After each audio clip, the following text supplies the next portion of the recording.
Okay. Welcome. Can I welcome all committee members and officers to the Children and Young People Overview and Scrutiny meeting. Just read out our normal notices. Just to confirm, as a council, we welcome the use of the Welsh language within our public meetings, but I can confirm that I have not received any notifications or requests to use Welsh today. Therefore, the meeting will be conducted in English only. May I remind you that this meeting is being webcast, therefore can I ask that you silence your mobile phones and ensure you speak clearly into your microphones. Can I also remind all members to sign the attendance register and confirm if any apologies have been received for this meeting?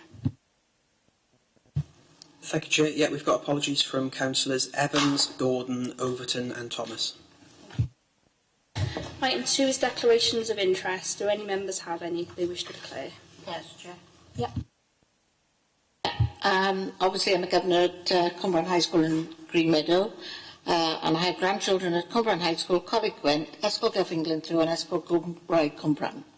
Can you make sure you write on Yeah. the sheet?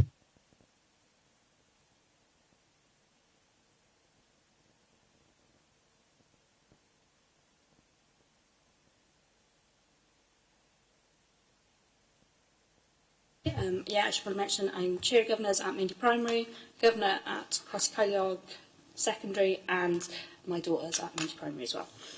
Okay. Item 3, minutes of the meeting held on the 8th of May. So could I ask members to scan through the minutes for accuracy, and if there aren't any issues, can somebody move them as an accurate account? Yeah, you all happy? I'll take that. Silence is yes. For action sheets, please could we get an update on any actions outstanding?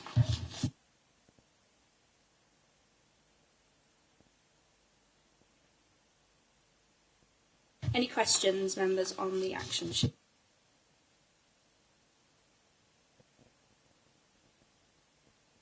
The second on 5.3, it's the TL confirmed that terms and conditions were in place around funding. It actually says she agreed to circulate an individual school breakdown of the attendance figures, and I notice on the action it's a register of all schools attending SUEC.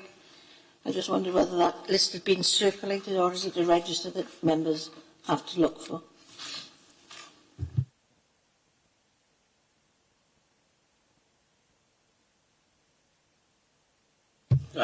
That's something I'll take back up then with the transformation lead.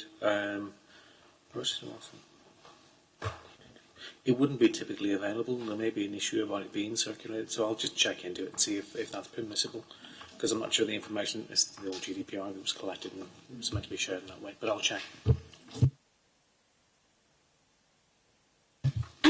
Item 5 then is the update report. Can I ask Leanne to go through the main purpose of it for us? Thank you, Chair. The purpose of this report today is to provide members with an update on the progress that's been made in implementing past scrutiny recommendations accepted or for consideration by the executive member. In particular, the scrutiny has been invited to look at the impact and progress that has been detailed within Appendix 1 of your report and make comments and recommendations where appropriate.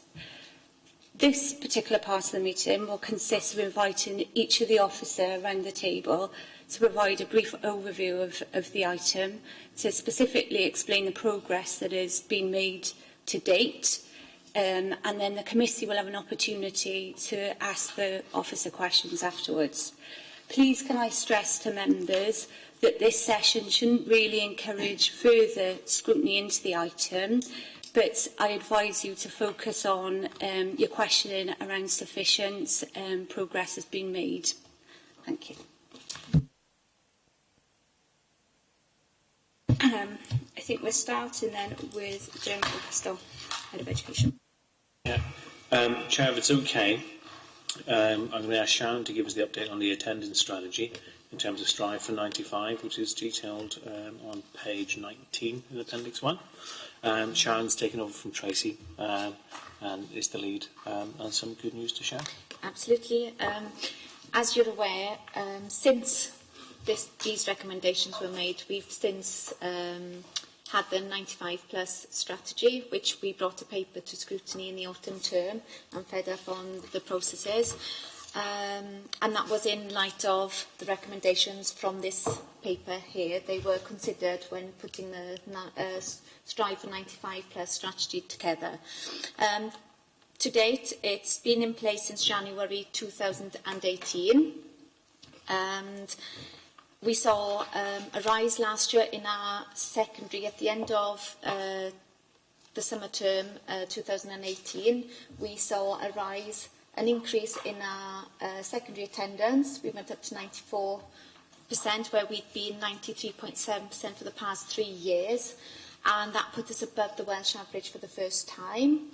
This year, because we've just secondary attendance is captured at the end of May in light of the examinations at year 11, and so schools have submitted their data, and we are at 93.9. So not quite 94, but we haven't dropped back down in that respect. And we're currently with our primary attendance at 95.2. Obviously, that will continue till the end of July, but that puts us at a 0.6% increase from the end of July this time last year. So we're really pleased with that. So the strategy has only been in place 17 months, but seems to be having a really positive effect on schools' attendance across the board.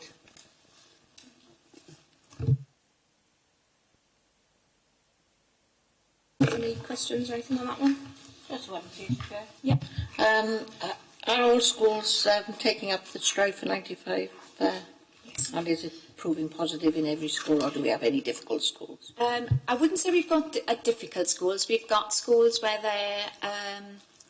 they've got complex cases, because it's not just attendance with some of the students, especially at secondary, where you've got students with anxieties and so forth. But they are engaging with the EWS, where we have seen schools that we wanted their attendance to have increased slightly more than what they have. We've put additional supporting. So every school in Torfaen is positively engaging with the Strive for 95 and doing what they can under the circumstances. Okay, any others on that one? Can I just add to that? The other thing that we now need to look at, so while the overall attendance rate's improving, that's really gratifying, because it's obviously good, because more pupils are in front of good lessons. That's great. We need to look at persistent absence as we go forward, because that is something that's a particular worry. So these are young people who disproportionately impact on the school's overall performance, which is one bit of it, but the real issue is that those are young people who are persistently out of school for a lot of the time and are at the highest level of need. So one of the things we'll need to do is to look at how do we now make sure we tailor support to really try and tackle that as an issue. Schools are in different positions in that regard. Some schools are doing really good work. We have lots of good practice examples, and that will be a focus of the work going forward. Thank you.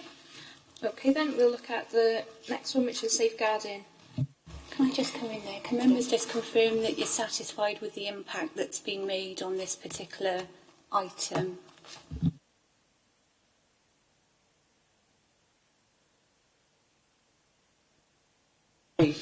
Chair, I think the impact, it's looking good in the schools. I think we need to still receive the information if it's working continuously and embedded in all schools. As Sharon has said, there's some difficulties in some schools. Perhaps we should look at what the difficulties are and whether that support can be given.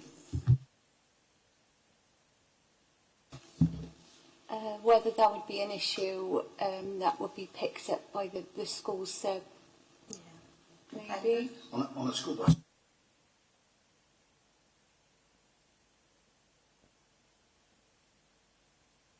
Looking at safeguarding in education, developing the safeguarding agenda in schools.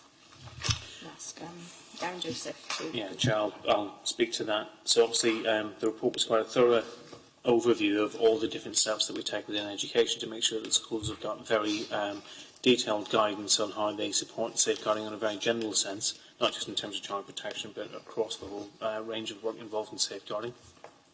What I would say is that all of the measures that, all the recommendations that you've made, we've taken on board, and we've built that into the work programme going forward.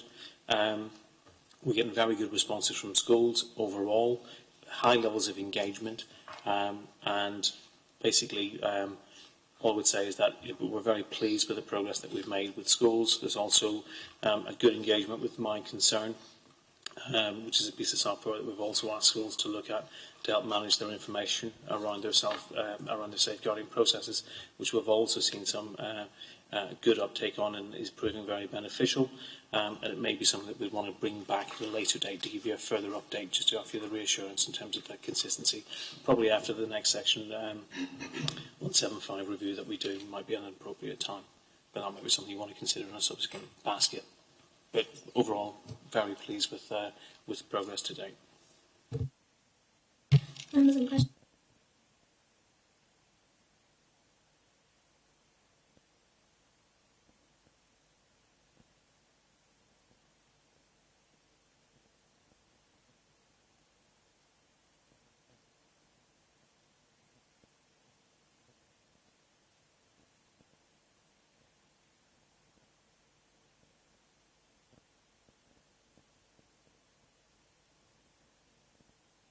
So that is in place at the moment. So there is a regular meeting supported by Jackie and other members of the team.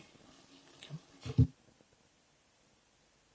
When we were interviewing head teachers, we asked whether or not there were any issues, and there was one particular issue of the connection between social services and education in regard to the telephone call that came out if there were any incidents over the weekend.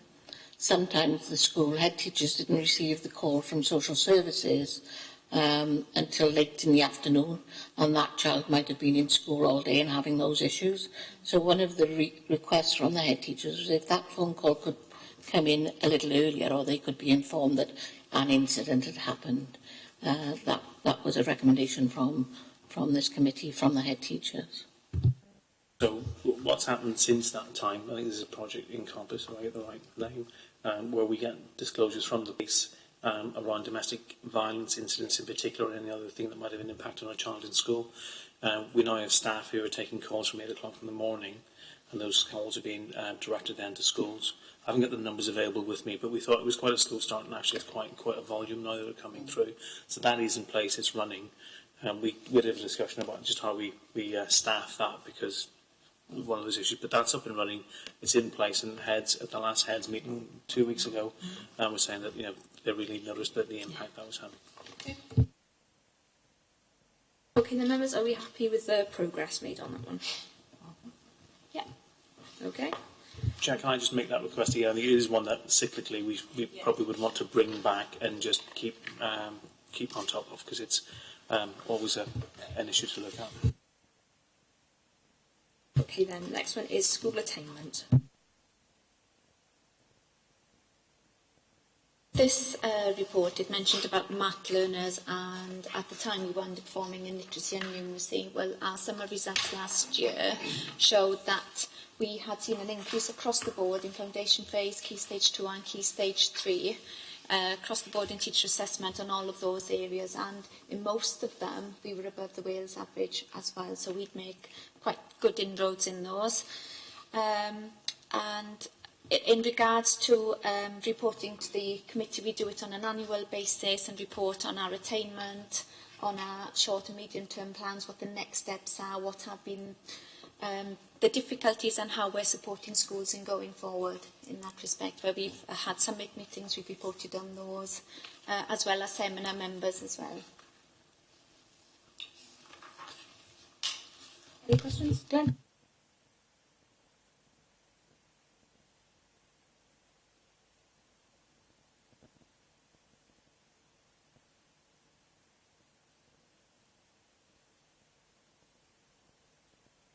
Sorry, I noticed that on the visioning we've got EAS business plan / school attainment. I think perhaps we ought to have 2 reports, because I'm not convinced. I sit on ARAC, and I'm not convinced that the business plan is. How can I put this? The amount of money that we're putting into the EAS at the moment is significantly less than we were putting in when we started. Their number of staff is significantly less. So when we take the EAS business plan, I think we need a bit of background around that issue, because I think it's important.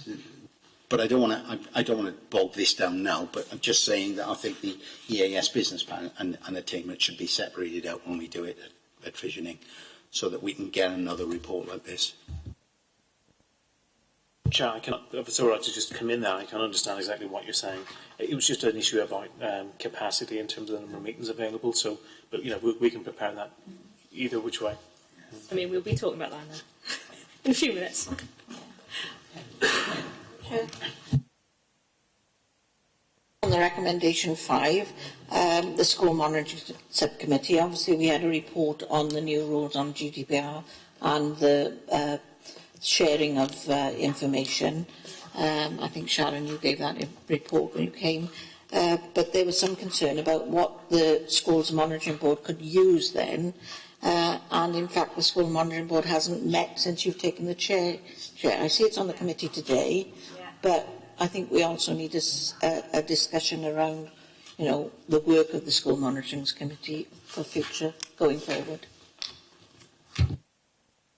Chair, can I just remind members that we've got a member seminar coming up looking at the new performance measures.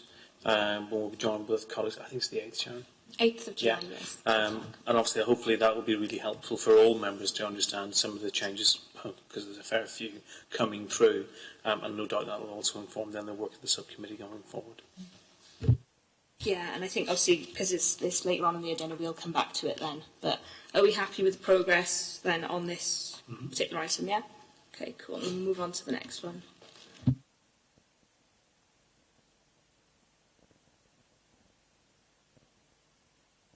So, Chair, this is the ALN, just where we are with it in terms of ALN funding. We've also been looking to how we support schools in terms of pupil funding for additional learning needs over a period of time. This is always a complicated business, and there are lots of different ways of doing this. What we've tried to achieve in the work so far is that schools take a greater role in determining how funding is allocated directly and less reliance on individual decisions by officers. So we've now got to the point where the review is complete. We've agreed the moderation process with schools. We've also looked at some exceptional cases where some schools were disadvantaged and found solutions for those. And in general, because if I could ever get everybody happy about how we fund ALN, I'm not sure I'd ever do that. In general, feedback from schools is positive. So the process is now in place. And that's what we'll use over the next couple of years. One of the things I would say is, bearing in mind that we've got the implementation of the ALN Act going forward, this piece of work was always designed to enable us as a council to be ready for some of the changes in that legislation. So I'm quite pleased that schools have really worked, and big thanks to Leslie Bush and the other head teachers who worked very, very closely with local authority officers and developed the methodology and some of the work. And I'm pleased to say that we're well advanced now in terms of implementation. Any questions or comments on? Well,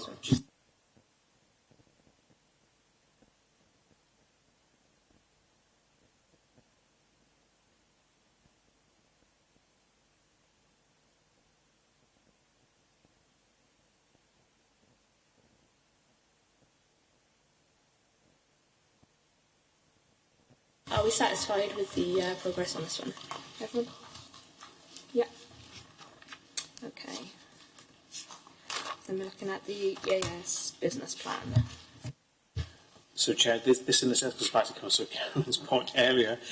It's something that comes up every year. The Education Achievement Service, as part of its articles of the company, because we set it up together with our partners, requires that we consult with scrutiny on an annual basis.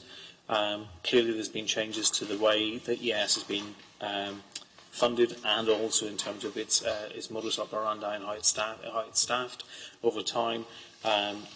So we've obviously looked at the recommendations, taken those on board. I think we were the first in terms of feeding back to the ES as part of the consultation as well, which was really gratifying. I think we may have been the only scrutiny who were in on time. I think, I just realised I may not be right, but I think that's right. So And obviously we're getting ready now for the next round of consultation, because every year, this isn't just because Welsh Government are changing some of the measures, it's because we're learning every year in terms of the development work that we're doing. The EAS has procured lots of research through universities, through the school-to-school work. Crossy Killian and other schools have been involved in, with Professor Mick Waters and others. So that informs what we do each year about how do we identify the best possible practice and how do we share that. So every year we get to change things a bit. So what I would say is the work's obviously for last year is now closed, but we've already started the discussion, and Sharon and I will with the EAS tomorrow looking at some of the issues that will probably come into the next round of consultation. The timetable for consultation has been published, so we'll share that through Leanne as well, so that we can time the committee, if you want to look at this as part of your basket, so that that's all joined up and you can look at that in a timely manner. But I think we'll be looking at a January sort of discussion for that. But we'll share that timetable. It's just been released. Any questions or comments? Yeah, just one concern of mine, Chair. Which of the dogs is wagging the tail, and etc., etc. The EAS are commissioned by the council and the schools to deliver a service. But when governors have a service, they are also commissioned by the EAS, and sometimes there can be conflicting views. And I just wondered whether or not there was an opportunity to support governing bodies in another way rather than the training and work is excellent through the EAS, but when it comes to any particular issues or concerns, then, you know, we do have a conflict of interest as well, I believe. In order to change the commission to the EAS, I think in terms of the CAMA, which is the Collaboration and Members Agreement, which is the legal document underpins the commission and the company, that would need to be renegotiated. So I suspect the way to do that in the first instance is if scrutiny felt that something had to be changed, it would need to give what it thought that change would be, and write directly to the Managing Director of the EAS with that concern, and probably copy that into the exec member here who sits on JEG, and that could then be considered. But that would require, I think, an agreement by the five, because the Commission is obviously part of one legal agreement. But all things are possible. Things do change. Excuse me. And the CAMA is actually being reviewed at the moment. And it's being reviewed because when the company was drawn up originally, there wasn't an agreement within that framework to look at who pays for redundancy costs, should redundancy costs arise. So change is always possible, so I think that would be the methodology. Okay, any other questions or comments on that one? Okay, are we happy with the progress that's been made on that item? Yeah. Okay. Then we've got Torfaen Education Service, the draft self-evaluation. Chair, this is an interesting one because things are changing. So the inspection framework for local authorities has obviously moved on, and we're now in the first cycle of inspections. I think it was Powers last week. No, they're next week. Next week. Flintshire. Flintshire, that's it. So that will be the 4th. Oh, we couldn't possibly comment on that. So self-evaluation as a standalone document is now not something that Eston necessarily expect to see. I sat on the Bridgend inspection as part of the Eston team, and Sharon and I are both trained now as peer inspectors. So part of the guidance for local authorities and for the inspection teams is around what you were expecting to see is your corporate view, whatever document you have, corporate plan, what the service plan is, and then looking at your performance management systems. So that organic living, self-reviewing process, as opposed to a standalone one-off document that you prepare because the inspectors are coming in. So where we're moving to in terms of our self-evaluation, and we've updated it again in light of that, is very much now looking at the golden thread going through all of our corporate planning with the PSB and some of the work we're involved in through Objective 3 and some of the other objectives, and how we review that work and the impact of that work through our normal team meetings, work smarts, and other evaluation events that we have within education, performance assessment sessions with Cabinet, etc. and how that all gives us a sense of the progress that we're making and informs our planning process. So we're just in the process of sharing that self-evaluation with head teachers. Yeah. Because we want some 360-degree feedback, obviously, from partners in schools, and that might be something that we might want to come back and revisit. As I say, the cycle is starting. We don't know when we're going to get a visit. But one of the good things, I think it's really productive, that the change in the framework means is that we are updating our self-evaluation, in effect, every time we meet and look at how we're doing. This is part of our self-evaluation today. So every time we do anything in our own team meetings and so on, that's part of that self-evaluation. So we're always up to date. So the days of Eston give you the call in 4 weeks, 6 weeks later they come in? Is it longer? 8. It's 8 weeks, isn't it? Is it 10 or was that the I think it was pilot? that long. 8 So to 10 whenever weeks. they come in, it's a bit of a frantic scramble. We're not in that position. This is all building on the performance management and self-evaluation processes that we already have in place. So it won't look the same going forward, is what I'm saying. But it might be something, obviously, that you might want to come back and revisit with us. Members, any questions or comments on that one? Yes, Rose. Obviously, I'm looking at the three report summaries: outcomes, quality of education services, and leadership and management. And we've got 6 adequate needs and improvement and 5 goods. What are we doing about those adequate needs improvement going forward into your new self-evaluation? We only had the draft, and members agreed that officers said it hadn't been cleansed, and members agreed it was fluffy and didn't contain anything. So what are we doing to transfer what we've got here in this draft now into the forward document? So as I've just explained, the document isn't a document going forward. It's a collection of the processes that we have in place. Now we can collect that into a document, and that's what we're sharing with schools. So we can quite happily bring that back. Obviously we've had to change tack in terms of the updated understanding we've had from both being trained as inspectors and going off and doing an inspection. So we can bring that back as part of the basket, really happy to.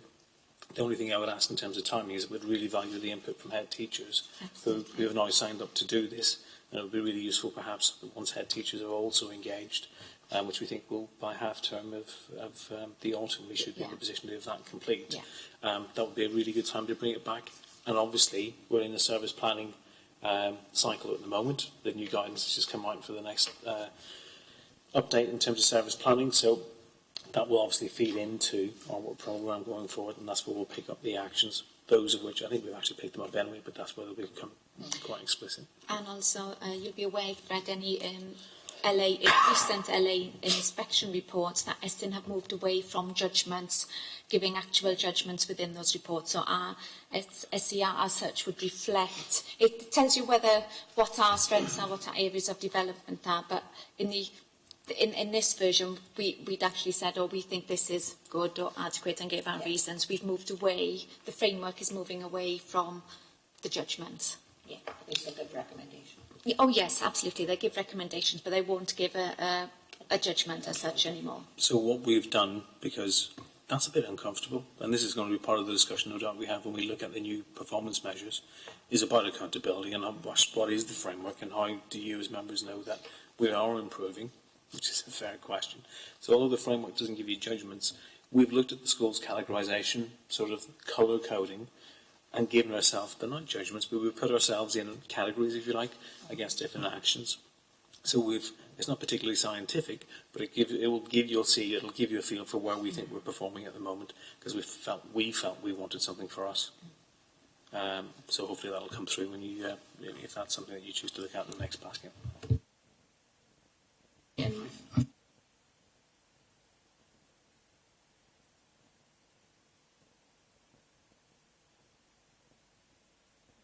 I would really welcome that.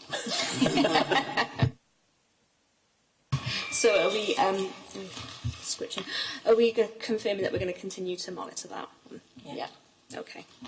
But is that by including it within your items in the visioning session?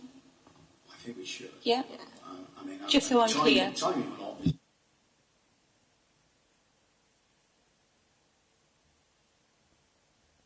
Page 40 is supporting vulnerable children. Thank you, Chair. Members will be aware when I brought this report to a committee, it's focused upon the development of our early intervention and prevention strategies within children's services, and I guess the impact that those strategies we were anticipating would have and will continue to have right throughout the whole of the children's services system, in terms of, right to the top end of our system of keeping young people out of our looked after population. I don't propose to go through each recommendation and the updates. I think I've given two sets of updates, one which was immediately after scrutiny to obviously answer the specific questions, and then each individual recommendation I've updated there as well. I guess there's a couple of little points, or a couple of significant points I would raise. And in terms of recommendation one, I think it's quite significant that we now have a health resource within our Families First provision, space wellbeing and emotional wellbeing coordinator, who's instrumental in the role and the post is still in its infancy, but instrumental in signposting and ensuring young people have the right service that doesn't necessarily always fall within the children's services arena, so making sure that service is facilitated through different strands of health. The other point I'd like to bring members' attention to is within recommendation 2, the evaluation of our rapid response service, which is our Educare service, for want of a better description. And the evaluation members will see within in the report that I've sent, although I sent it a little late, so I don't know if you'll have received it within the papers, that within a 12-month period, we'd worked with 120 young people, and of those 120, we prevented 102 of them from coming into care, from coming into looked after system. So a really effective service. And there's a projection there of cost avoidance of something like £1.1 million. So really significant there. And going forward in terms of our transformation within children's services, we're looking to enhance via some ICF funding, enhance that rapid response service again. So I think the proof of the pudding is there in terms of that evaluation. In terms of recommendation 4, which was around our transformation plan, and just to make members aware that and this may come up, or will come up in the subsequent visioning session, that there's a significant programme of transformation taking place within children's services at the moment. Again, looking at our whole service provision, right from our early intervention, how we take, accept and receive referrals, right through to the long or the tall end of trying to keep young people out of our system and out of the looked after population. I think, like I say, hopefully the recommendations are, or the continuation of the recommendations are highlighted within the report book. Members, any questions or comments on this one?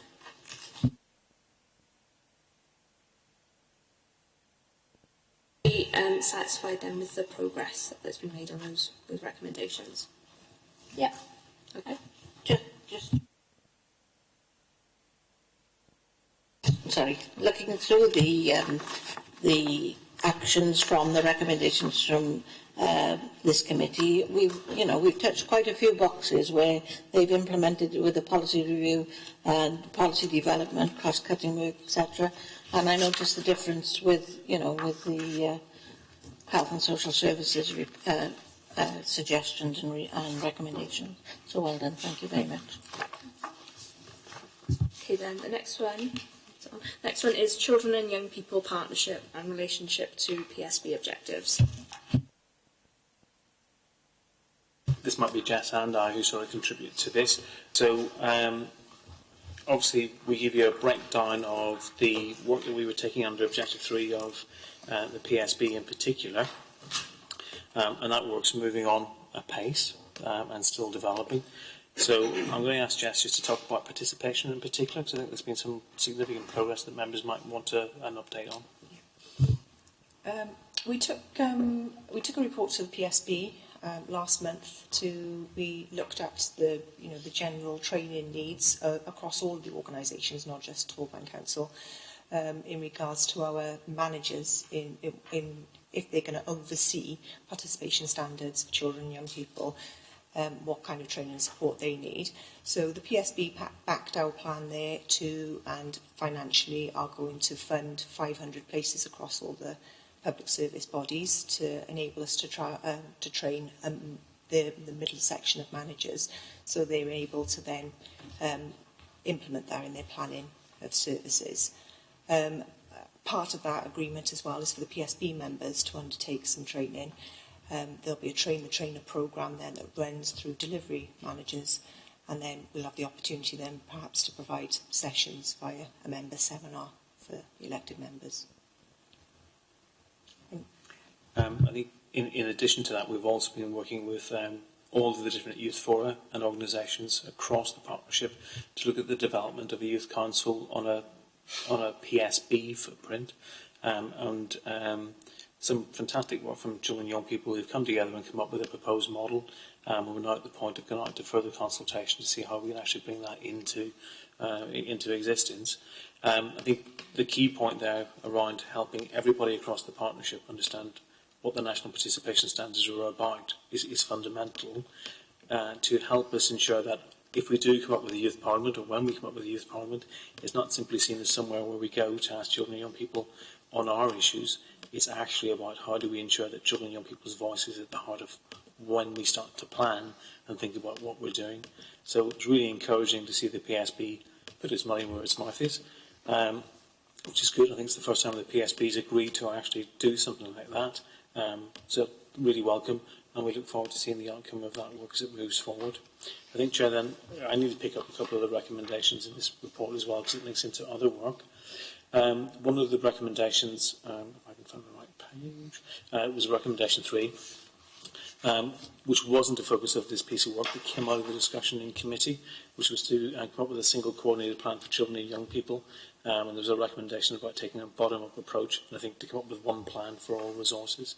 I think we said at the time that wasn't and isn't a part of that work, but it does sort of touch on some of the work that we're doing together with social care and other partners across the council as part of the T22 piece of work, looking at single point of contact in terms of triage and links into a couple of other work streams. So I don't think it ever was intended to fit in this piece of work, but it might be something in subsequent baskets we come back and report on as that T22 piece of work comes forward. Members, any questions or comments on?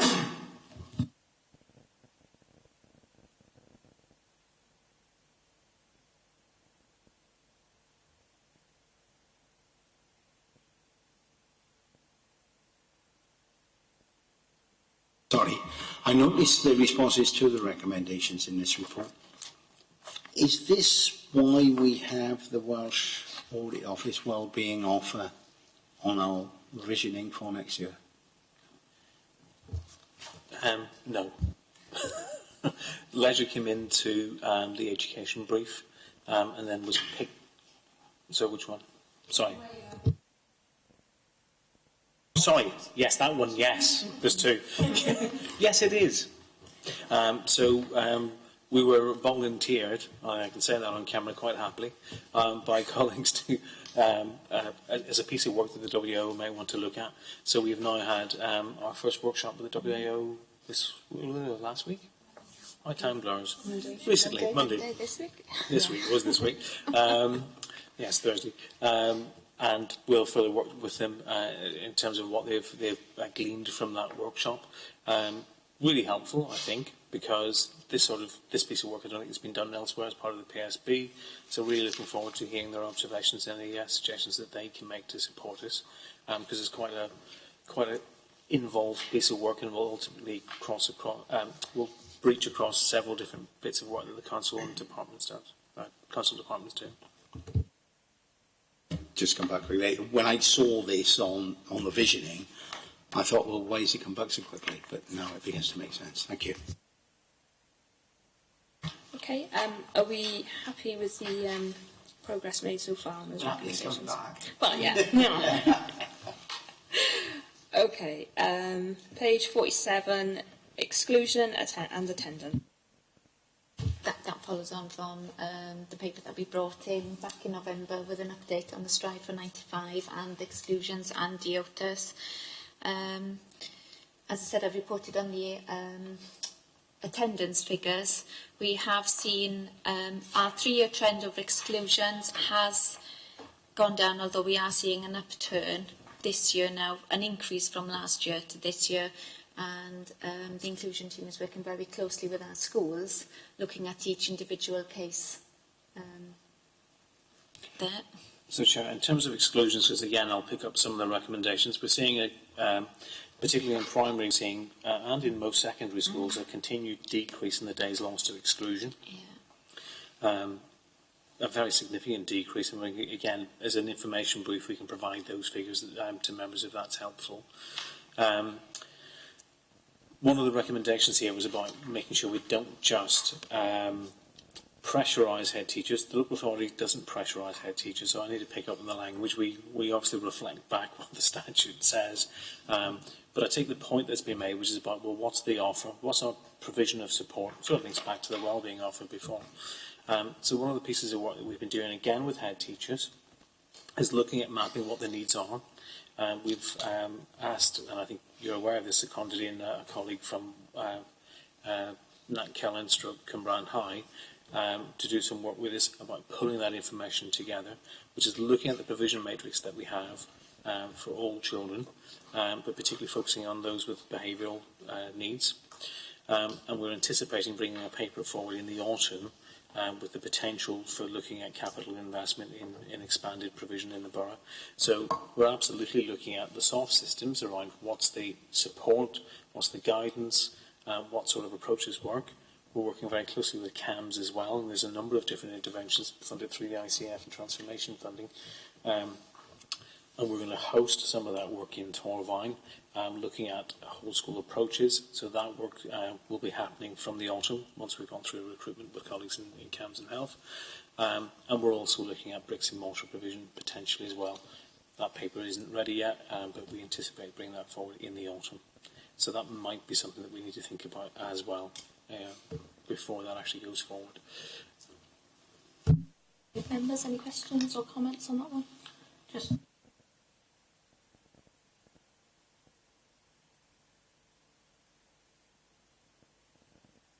Apologies. I understand from another report that some schools are receiving financial help via a grant. How are we within our schools with their IT systems ready for the new curriculum? Well, that's obviously a whole different issue from this one, but that is something we can look at. There is actually a piece of work underway. So we have an ICT group that heads attend and actually steer, and we support them with. There's a proposal with schools at the moment looking at a replenishment scheme for all ICT in all schools that was discussed at heads meeting a couple of weeks ago. We got very strong interest from that. Those proposals are coming forward for the exec members shortly, and we can share those obviously. I've also, and I don't have the detail of this, just heard that there may be some additional grant funding coming in from Welsh Government, looking at some of the same areas. So it's a developing area. We're keen to make sure that although schools have the direct responsibility, your question's absolutely spot on.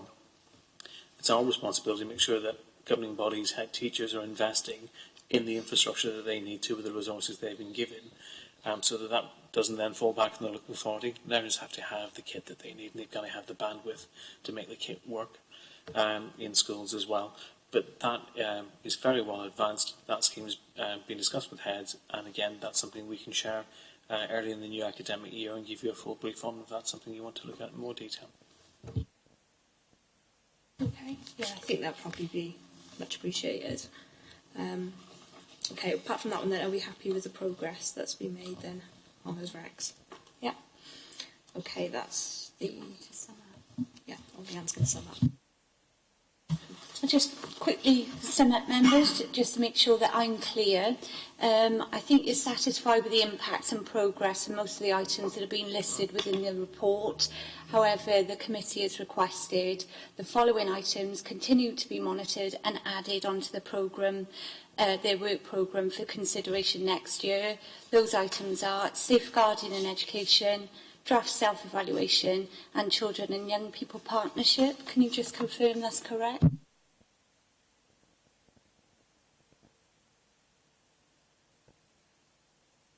Thank you, members. That's the end of item 5, and we're on to agenda items 6, which is progress against adopted action plans. Leanne's going to introduce it. It's like the Leanne show today, sorry. Right. The purpose of this second report is to invite you as a committee to review progress against proposals for improvements that have been made by our external regulators, in our case being Estin. In particular, the committee have been asked to review progress, identifying and outlining any concerns that you may feel, and make recommendations for consideration by the Audit Committee through an annual report. Similarly to the other meeting, the format will be for each officer to give you a very brief overview of the regulatory activity that has been carried out, explaining the progress that has been made since this time as set out within Appendix 1 of your report. Again, the committee will then be provided with an opportunity to ask the Chief Officer questions afterwards. Thank you, Leanne. Okay then, so we're starting with a scroll up. Estin report, improving schools through regional education consortia. So, Chair, obviously on page 54 the update is there, and in effect I think we've probably talked about this in the previous item.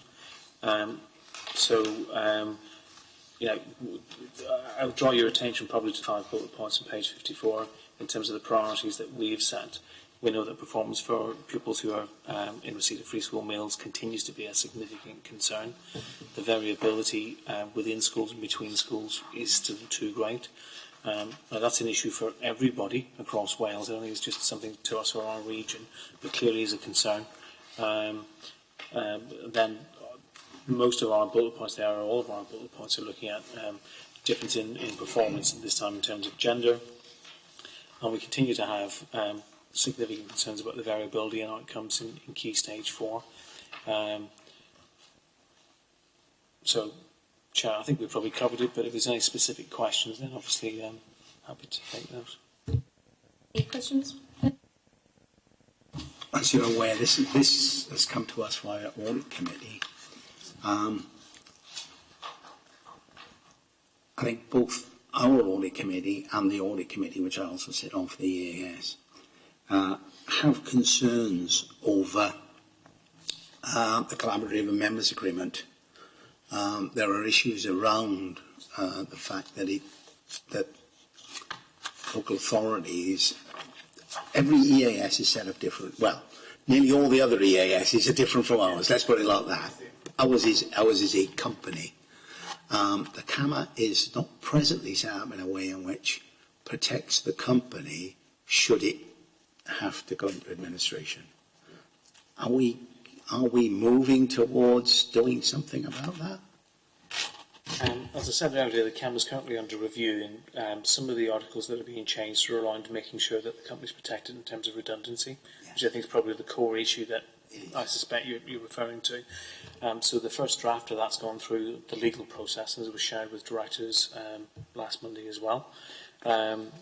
That has to go through a few other iterations, and the lawyers, I was involved in one of the changes to the CAMA about 3 years ago, and it took us a year to get through it. It isn't a quick process, but it's in process, and I expect that will be completed early in the autumn. And it'll be coming back to, I think the intended timescales goes back to the company board, but then it obviously has to come back to each of the partners for agreement. But I would hope that it'll all be over by Christmas. But in the meantime, there's clearly a commitment, I think, from each of the partners to pay their way. This is clearly is tidying up what should have been built in at the beginning, but wasn't considered necessary. Okay, any others on that one? Okay, then are we happy with those updates? Yeah. Okay. Do you want to continue to monitor this going forward? Yes, please. Yeah. Okay, the next item is the WAO report then on achieving improvement in support to school. And Chair, this in effect is very similar to what we've already looked at, because obviously WAO have a function to look at that as well. So again, I'd simply say if there are any specific questions, I'm happy to take them. Any questions, comments, members? Okay, then are we again happy with those updates? And do we want to continue monitoring? The only thing.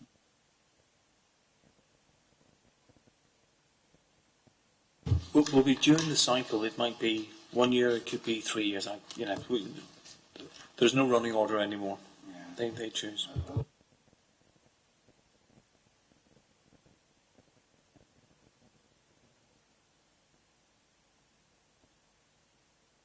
Which it could be 3 months away. I don't know. Yeah. Well, we can keep it in and as you know, as needed.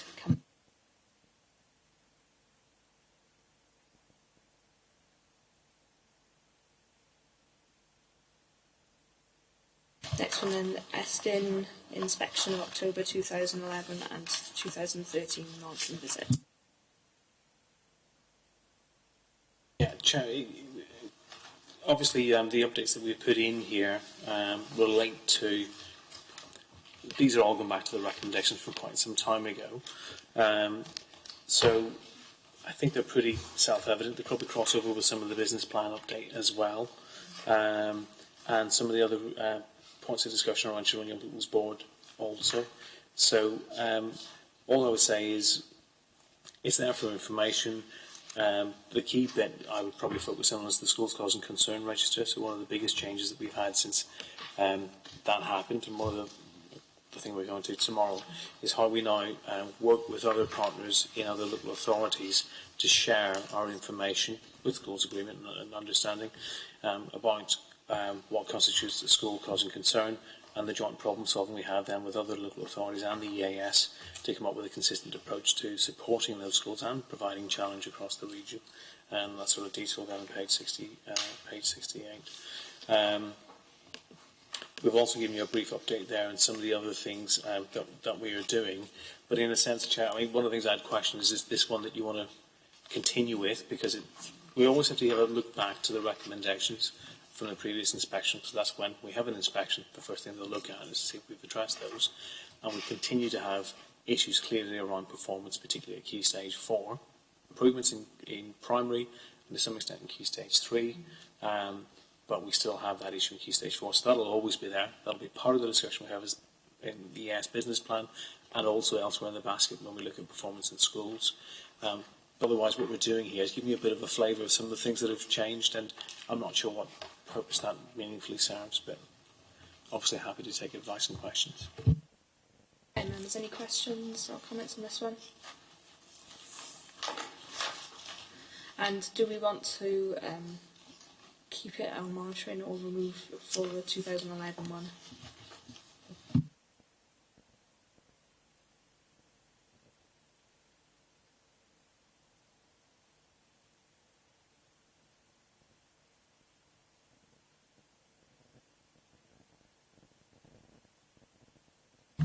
Okay.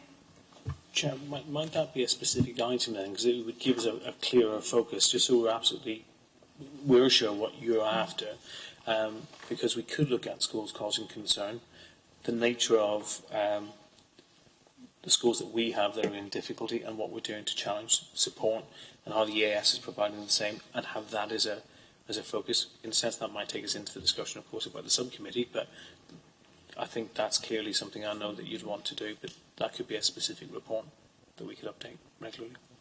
Yeah, I think that's probably the main issue that we want. You know, we want that continued monitoring on that, on the support that's being given, rather than everything from 2011. Okay, then the next one was WA review: young people not in education, employment or trade. This obviously sits within neighbourhoods and doesn't actually sit within the education brief, but I'll talk to it. Obviously, this goes back to the recommendation 3 or 4. Anyway, back to one of the recommendations we had during the last core inspection, where our needs figure was significantly higher than it should have been at the time compared to where we would expect it to be. As members will know, there's been significant work in this area over a period of time. We now have very joined-up systems that ensure that we know all our young people at risk. You'll remember that we developed, probably 4 or 5 years ago, a risk of needs indicator tool, which is something that pulls data out of the education database that schools use, the SIM system, that tracks potential need indicators for youngsters that might put them at risk of becoming neets, so things like exclusions, attendance, etc. And that gives us then an early warning system for youngsters who might, for pupils who might need additional support. That's proved very effective, and we want to look at how we can extend that, maybe join up with colleagues in social care about using some of the other data that sits within the council, because it may have an impact in other aspects of our joint work. And we certainly want to look at it in early years as well, as something that might give us an early indicator of youngsters at risk coming into school. So, good piece of work.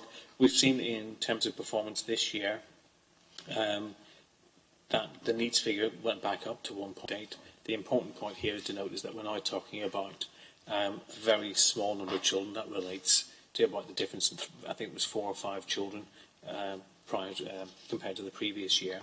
But we know all of our children. We don't have unknown unknowns. I sound like Dick Cheney when I say that, but we don't have youngsters who are off the radar. And in Torvine, we're very clear that we track everybody. So I think this has been a real success to Gareth, Lindsay and Dave Leach's team. And it's something that we obviously want to continue to build on. One of the things we are doing is looking at reviewing the different teams who are currently involved. So you'll see PPG, KIT, and other acronyms in there.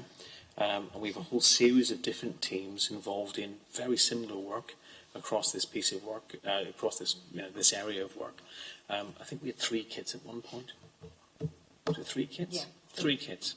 It sounds like Airfix, but it's not. So as people come together for different purposes, and we're trying to bring that together in one structure, and that work's ongoing. But overall, still an area of solid performance. Any questions or comments on that one? Just the keeping in touch groups. I thought there was 1, but no, there's 3. I don't know where the 3 is based, or is it separate? Mid Torvine, North Torvine. I just wonder. I thought that worked really well under the previous Children and Young People's Partnership.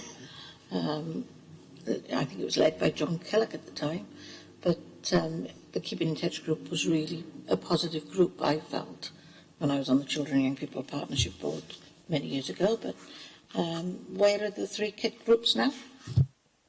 They're split into 3. There's 2 parts of it that's pre-16, post-16, and then we've got a support group that's around officer learning. So there's some overlap there between the youth support network. So that's where we've started to look at where the duplication of perhaps those groups are and where we could merge them. So that's the starting point for those. The KIT group will remain in the context of being able to support in school environments. So it's not the KIT's going to be removed at this stage.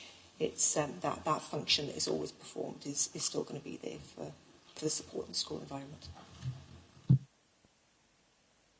Okay. Are we happy with the progress on this one, and do we want to keep it on the monitoring report?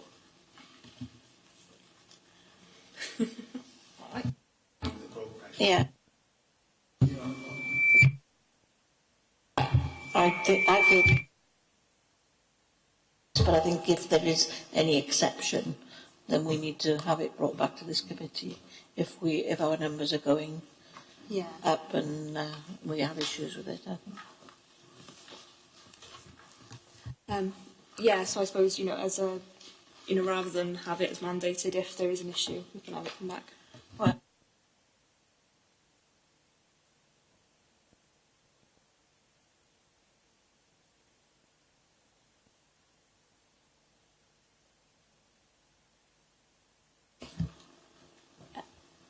apologies, it's just been brought to my attention that maybe going forward, this particular report will be better suited in the Prosperous portfolio for that overview and scrutiny committee to monitor.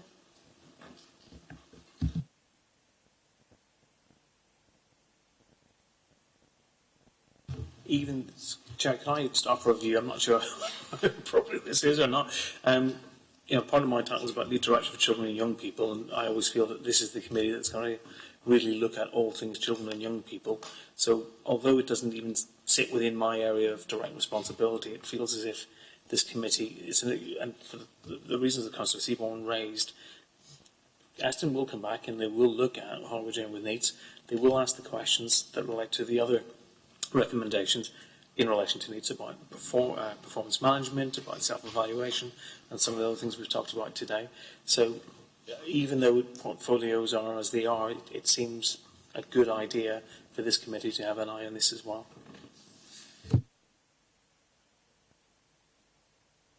Yeah, okay, we're agreed that we'll keep that on it. Okay. That's it for item 6. Leanne, do you want to come in there? No, I think most of the reports you've continued, or you've agreed to monitor them all going forward. The exception being the Aston report on the inspection for October 2011.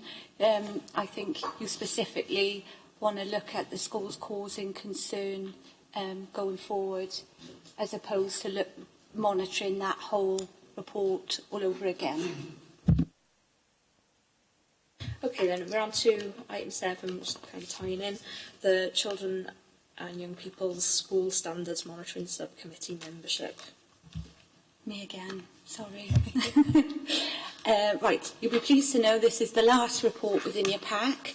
The purpose of this particular report is to confirm the membership of the School Standards Monitoring Subcommittee for 2019-20. This has been calculated in accordance with relevant political balance calculations, which we have to adhere to. It has been suggested that the following members be put forward to the School Standards Monitoring Subcommittee, and that's Councillor Jessica Powell as the Chair, Councillor Glyn Caron, Councillor Rose Seaborn and Councillor Richard Overton. At the time of writing this report, unfortunately, I hadn't been able to confirm the appointment of the independent councillor, but I have since been informed, and so has Councillor Williams, that it will be Councillor Ray Williams going forward. Surprise. So please can members confirm that they are happy with the appointments that has been made for the School Standards Monitoring Subcommittee. Yeah. Could I ask, Chair, I suppose the question is for Leanne. When are we going to meet? Because as Jessie's aware, Colette was aware, Rachel was aware, you're aware, I've been actively trying to get this running again. It's not been running for 14 months. I don't know why. I don't really understand why it stopped. And so where are we going with it? Do we know? We're desperate to get this up and running, myself and the Chair, as soon as possible. Obviously, we've been waiting for a directive from Welsh Government on how the new reporting arrangements are going to pan out with regards to attainment. And I think really it's important for members to wait to see what comes out so we can exactly see how it is you can scrutinise schools effectively and add value. So as Sharon and Dermot indicated earlier on in the meeting, there's a seminar, did you say, on the 8th of July? So we will be looking to move pretty quick on setting up meetings for the school subcommittee going forward. I think it might also be useful if maybe before that time we all sit down to see what is possible, what isn't possible, and how you as a committee can work to make sure that you continue to add value to the schools within Torfaen. Not sure if there's anything you want to add. Chair, what I would add is there's 2 schools in special measures, now notwithstanding that there'll be an extraordinary council meeting on both of those schools. It would be odd if this committee didn't look at the support for those schools going forward, because clearly they're in our highest category of need. So that could happen regardless of when Welsh Government make everything clear for us around the accountability measures. Because we could look, or you could look then at how the schools got to where they are, the support from the EAS, the challenge and the local authority support. There's enough focus there, I think, that you wouldn't have to be waiting for advice from Welsh Government. can I say, Dermot? That's exactly what I've been saying for the last 14 months, really. What we should have been looking at was the Estin reports, because we didn't have that issues, didn't have the knowledge about how attainment was going to be decided, that we should have been taking in these Estin reports and looking at them as they became due and as they came to us. Thank you.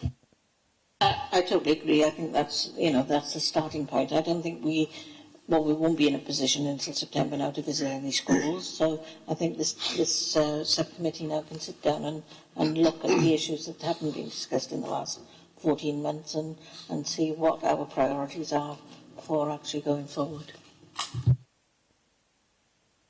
Okay, are we all happy with that item then? We've finished that one. Can I just come in lastly? Apologies, big apologies. I've missed off our statutory co-opted governor will also be a member of this school standards monitoring subcommittee, and that's the parent governor at our second comprehensive, Bernard Williams, will also be a member.